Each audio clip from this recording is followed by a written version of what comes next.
Dear Miss Jazz, ang kwentong ibabahagi ko sa inyo ngayon ay siguradong ikakasira ng imahe ko bilang babae. Ang relasyon ko hindi lang sa isang may edad na lalaki, kundi sa sarili kong ama, ay hindi katanggap-tanggap sa mata ng ibang tao. Maaari ding ituring ito bilang kasalanan sa mata ng Diyos, pero ewan Miss Jazz, ganun yata talaga pag nagmamahal ang isang tao. Totoo nga sigurong bulag ang pag-ibig. Hahamakin mo ang lahat para sa taong minamahal mo. Bagamat mali at kakotya-kotya, nais ko pa rin ibahagi sa inyo ang kwento ng aking buhay. Nais ko na magsilbing aral at inspirasyon sa ibang tao, lalo na sa mga kababaihan. Miss Jazz, nagsimula ang lahat nang iwan ako ni Mommy sa pangangalaga ni Dad noong 13 taong gulang pa lang ako. Basta gumising na lang ako isang araw na wala na siya. Sumama na daw pala siya sa ibang lalaki at nagkaroon na rin ng anak mula dito.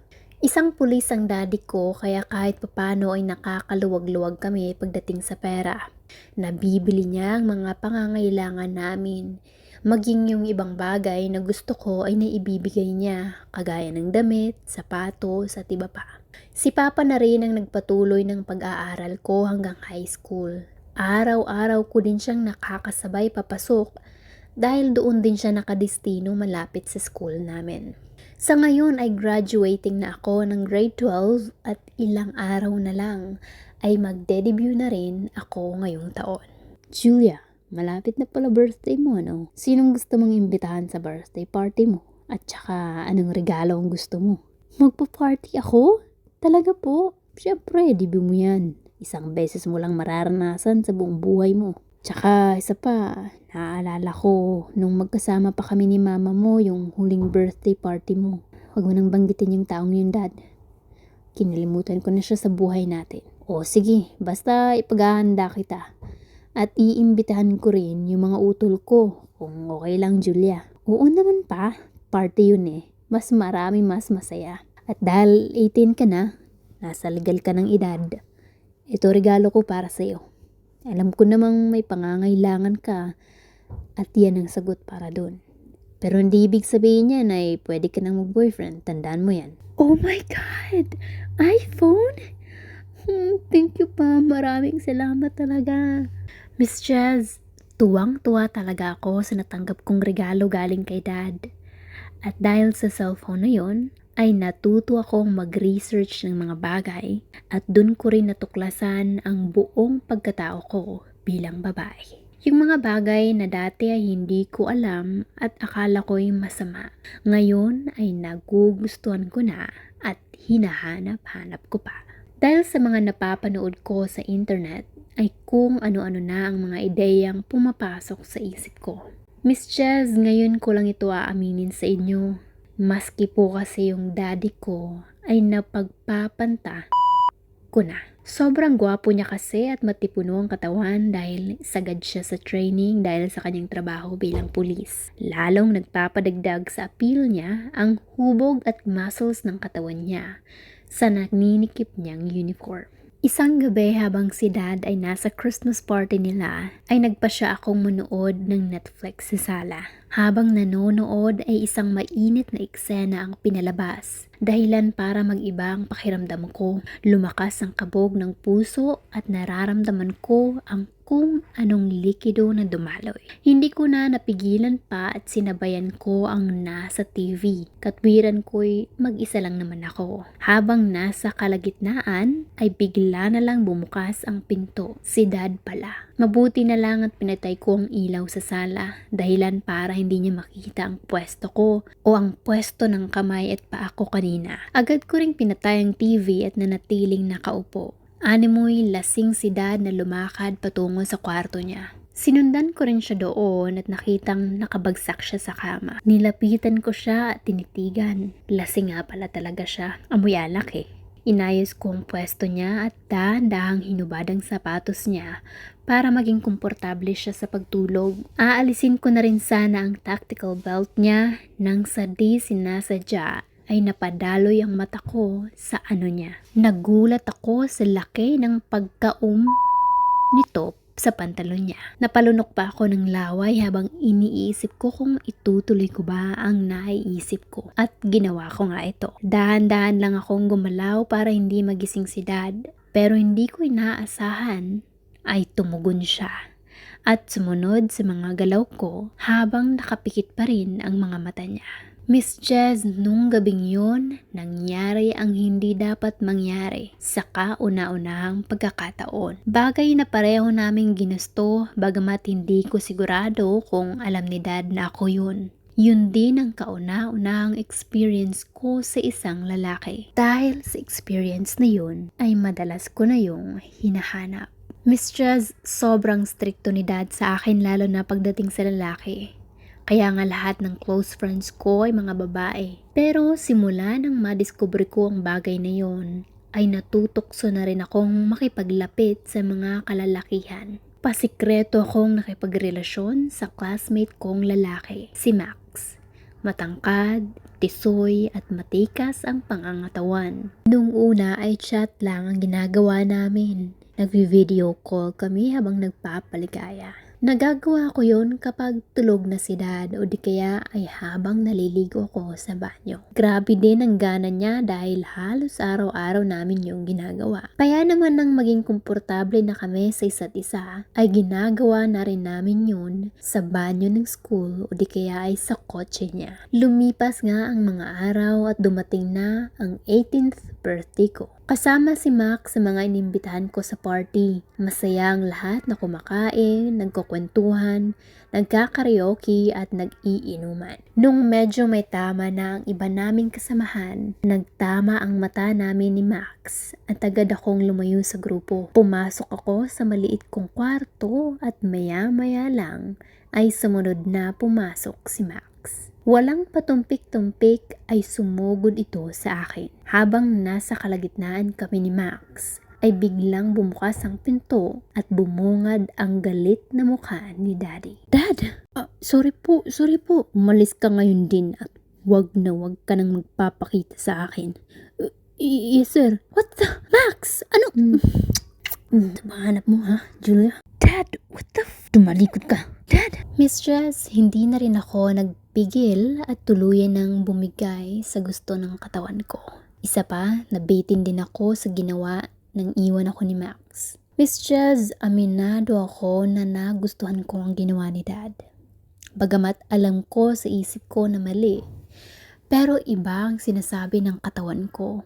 Marahil ay nakainom din siya ng gabing yon, pero alam kong alam niya ang ginagawa niya. Kinabukasan ay nagising ako na nakatalikod habang nakayakap si Dad sa akin. Ramdam ko ang mabigat at mainit na hininga niya sa leeg at tenga ko. Dahilan para mag-iba ang pakiramdam ko. Para akong nakukuryente. Maya-maya lang ay may kung anong bagay ang tila pilit na pumapasok. Nang magtagumpay ito ay napasigaw ako. Kasalanan mo to. You made me do this, Julia. Parusa mo to dahil sa ginawa mong pagsuway sa akin. Ngayon, hindi ko na kayang magpigil pa. Miss Jazz, naulit muli ang nangyari kagabi. Bagamat nagugustuhan ng katawan ko, hindi ko pa rin maalis sa isip ko kung gaano ka-weird itong nangyayari. Pero sa oras na maulit yun, ay nakakalimutan ko din kaagad at basta na lang bumibigay. Ewan ko ba, Miss Jazz, pero parang may kung anong magic ang ginagawa ni Dad na nakakabaliw. Para akong naaadik. Nakakalimutan kong tatay ko siya. Nakakalimutan ko lahat at sa tuwing may nagaganap ay para akong lumulutang. At dahil maraming beses na itong nangyayari, nagiging komportable na rin ako sa kanya. Madalas nga ay ako na mismo ang nagpapakita ng motibo sa kanya para ayain siya. Isang Sabado noon ng tanghaling tapat, dahil sa sobrang init ay napagpasyahan kong maligo. Balot ang isang tuwalya ay dumaan ako sa sala para magtungo sa banyo. Doon sa sala ay nanonood si Dad ng TV. Saktong pagdaan ko ay napatingin din siya sa direksyon ko. Nagtama ang mga mata namin at sandaling nagngitian. Pagkatapos noon ay pumasok na ako sa banyo at nag-iwan ng konting siwang sa pinto. Umupo ako sa bowl at nanood sa aking cellphone. Habang tinutulungan ng sarili ay biglang bumukas ang pinto at bumungad ang nanlilisik na mga mata ni Daddy. At sa isang iglap ay muling naganap ang bagay na hindi dapat. Pero pag minamalas ka nga naman, isang malakas na katok ang narinig ko sa sala. 3 beses itong kumatok habang isang boses ng babae na sumisigaw ang maririnig ko dahilan para mapahinto kami ni Dad. Gerald, buksan mo itong pinto. Nasaan na si Julia? Ipakita mo siya sa akin. Juliet? Ma? Anak? Oo nga, ako to si mama mo. Kamusta ka na? Anak, ang laki mo na, dalagang-dalaga ka na. Huwag mo nga akong hawakan.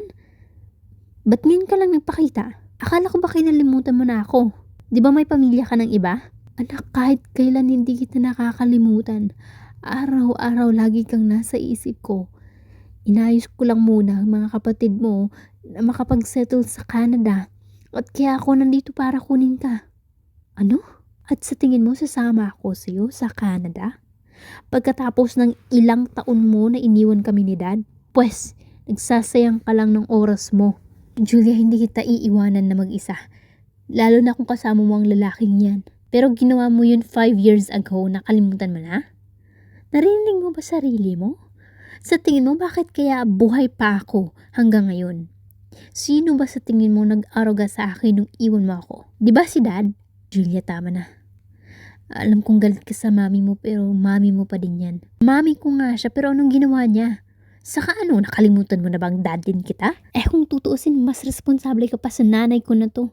Dahil mag-isa mo lang akong inaruga. Julia, I know you're upset. But you have to trust me. Kailangan mong sumama sa akin at hindi sa kanya. Ako? Magtitiwala sa'yo? Sino ba ang nang-iwan sa amin? Sino ba ang nagpalaki sa akin? Tingin mo mas pipiliin kita kaysa kay Daddy? Hindi siya ang daddy mo kaya tumigil ka. Ano? Julia, I'm sorry. I've been meaning to tell you this. Anong ibig yung sabihin? Hindi ako ang totoo mong ama. Your biological father left you when you were still a baby. 2 years old ko pa lang nung makilala ko ang mom mo. Imposible din na maging tatay mo si Gerald dahil wala siyang kakayahan na magbigay ng anak. Oh my God. Kaya Julia, please, sumama ka na sa akin. Hindi mo kaano-ano ang lalaking yan. Julia, sige na. Bata ka pa. Mas magiging magandang future mo sa Canada. Miss Jazz, hindi ko alam kung bakit pero para bang may kung anong bigat sa dibdib ko ang naalis nang marinig ko ang katotohanang hindi ko pala talaga tunay na ama si Daddy Gerald. Nung malaman ko yon ang segundong yon ay biglang lumuwag ang pakiramdam ko at imbis na magalit ay parang mas natuwa pa ako sa balitang yon. Miss Jazz, doon ko na-realize na napamahal na rin pala ako kay Gerald. Hindi bilang ama, kundi bilang isang lalaki. Tinimbang ko rin kung kanino ako mas magiging masaya. Sigurado ako na maganda ang kinabukasang nakaabang sa akin sa Canada. Pero sa tuwing naiisip ko ang kinabukasan na kasama si Gerald, ay mas na-excite pa ako. Naging responsable din naman siya sa akin. Na ibibigay niya ang lahat ng pangangailangan ko. Ang nakakalungkot lang na kung totoo man, ay hindi kami makakabuo ng sariling pamilya. Miss Jazz, matagal nang nawala si mama sa akin. Matagal niya kaming iniwan ni Gerald.